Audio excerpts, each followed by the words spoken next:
During my mother's funeral, a tense atmosphere took shape when my mother-in-law arrived. With a smile, she casually mentioned that my home would now belong to her son. As she wandered through the rooms, she contemplated which one she might claim, even hinting at one with, "I wonder if this room would be suitable for me." I calmly corrected her, explaining that I was inheriting the house. Unfazed, she argued that since I was married to her son, everything I owned essentially belonged to him. "So, in a way, this house is my son's, right?" she said with a grin, her insensitivity glaring as she cheerfully suggested we start getting along better and implying a move-in was imminent. My frustration mounted as she seemed oblivious to my grief. "Why bring this up now? Can't you see this isn't the time?" I thought to myself. The house, filled with cherished memories of my parents, felt threatened by her unreasonable claim. Reflecting on my journey, I'm a 44-year-old who had nearly given up on marriage after turning 41. But then I met Brian, my now husband, who is 5 years younger. We connected through a mutual acquaintance, and he always respects my views, including our honeymoon plans. Although he initially suggested Europe, he happily agreed to my preference for the Maldives. However, complications arose when Brian mentioned his mother's desire to live with us due to his father's declining health. Despite understanding her difficulties, we had agreed before marriage that we wouldn't live together. I reminded him of this, and he promised to discuss it with his mother. Throughout these interactions, it became clear that I needed to stand firm to protect my family home from becoming just another asset claimed by my mother-in-law. Brian, recognizing my concerns, agreed to support me in ensuring our home remained a sanctuary, untouched by unwanted intrusions. Meeting a wonderful person always brings joy, yet a pang of regret haunts me. My father passed away 4 years before I got married, never seeing my wedding or my reassurances about the future. He was a disciplined executive at a small to medium-sized enterprise, and I admired him deeply for his dedication and ability to provide for our family comfortably, despite the modest scale of the business. This respect deepened as I began my career and faced the challenges of the workplace. 3 years into my marriage, my mother also passed away. During these difficult times, Brian was incredibly supportive, constantly checking in on me and suggesting I rest. At the funeral, which we held at our family home to maintain a personal touch, I was comforted by his presence and care. However, the mood shifted when Sandra, my mother-in-law, arrived. Although she expressed her condolences, her presence brought a stark reminder of the challenges I faced in protecting my family's legacy. I acknowledged Sandra's thanks with a polite nod. Our relationship had been cordial but distant since we hadn't lived together and only interacted occasionally. However, her demeanor during the funeral struck me as unusually cheerful, which felt out of place.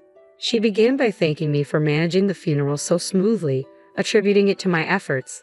Then, quite abruptly, she said, "The funeral is over now, isn't it? Let's drop the formalities." I was taken aback, having initially believed her kindness was sincere. Sandra proceeded to comment on how splendid the house was, despite my protests about some areas being a bit untidy. She dismissed my concerns with a casual wave and boldly ventured further into the house, declaring, "My son will inherit this house. I wonder if I should take this room." I hesitated, trying to process her words and intentions. It became clear that her earlier compassion had been a mere facade, and her true aim was to claim my family home. During a tense conversation, I reminded Sandra that I was the rightful inheritor of the property.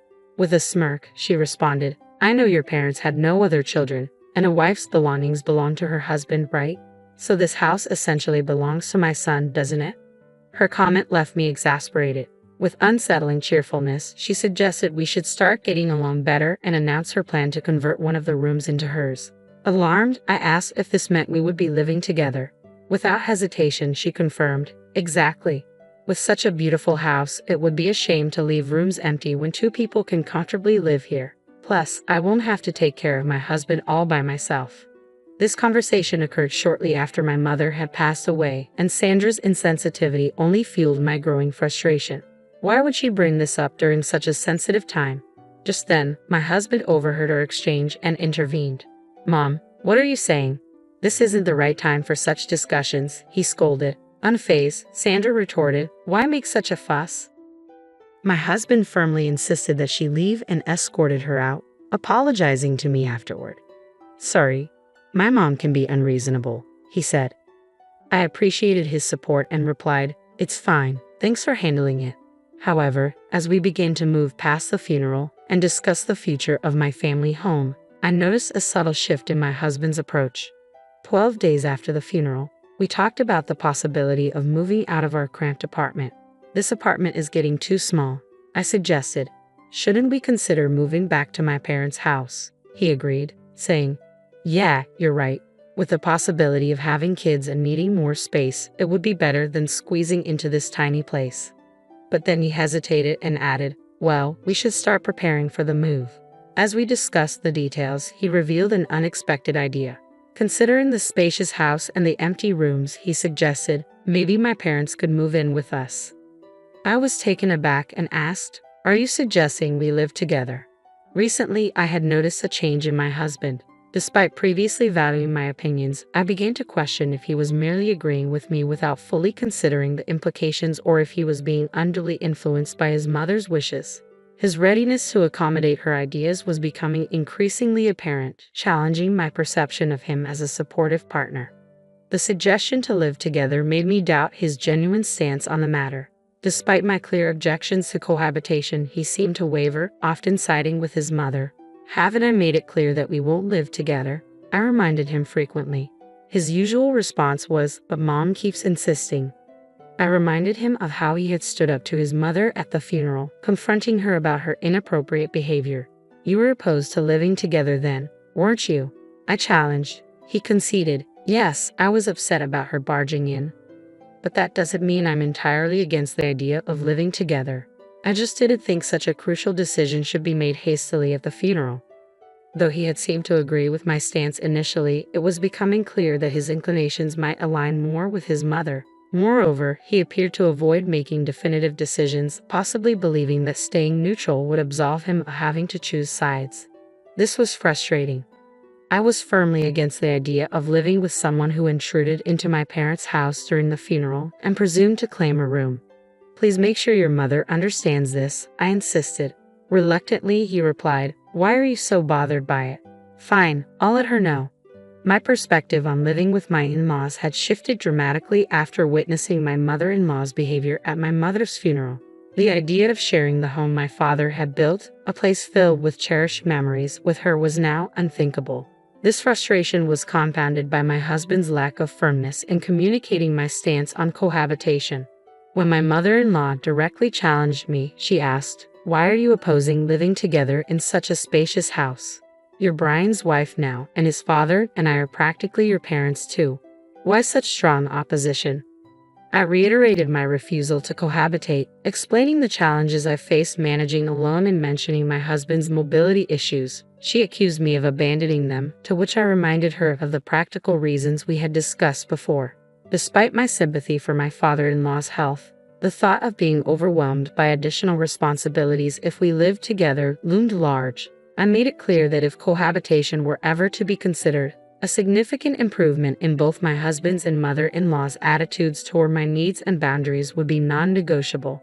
A few days after my mother-in-law had called me heartless, I was surprised to see my husband rearranging our living room. Curious, I asked, "What are you doing?" "Is this for storing moving boxes?" He replied, "No, I'm planning to make space for 2 beds." The mention of 2 beds immediately filled me with dread. Cautiously, I inquired, "Are your parents coming to stay?" To my dismay, he said, "No, they're moving in today." The news hit me hard. Despite my clear objections, it seemed my husband and mother-in-law had decided on cohabitation without my consent. "Why is this happening?" I questioned, my frustration growing. He explained, "Their lease is up, so we decided they'd move here instead of renewing it. It'll be cramped with 4 of us, but we're moving soon, right? Just bear with it for a little while." "Distress," I reiterated. "That's not what I meant.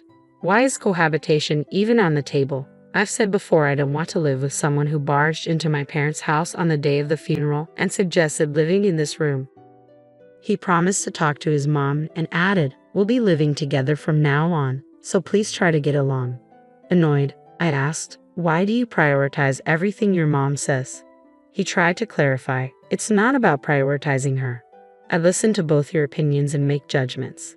However, it was clear that when it came to his mother, he seemed unable to resist her influence, believing he was making independent decisions. I had always seen him as kind, but alongside my mother-in-law, he seemed to become a different person, inadvertently pushing me into an unwanted living situation. As we welcomed my in-laws into our already cramped apartment, my mother-in-law began to complain about the living conditions. I apologized for the sudden addition of 2 more people and assured them we would manage until we could move to a larger space. While my father-in-law, Frank, seemed polite at first, it quickly became apparent that he was inclined to follow my mother-in-law's lead, becoming just another yes man.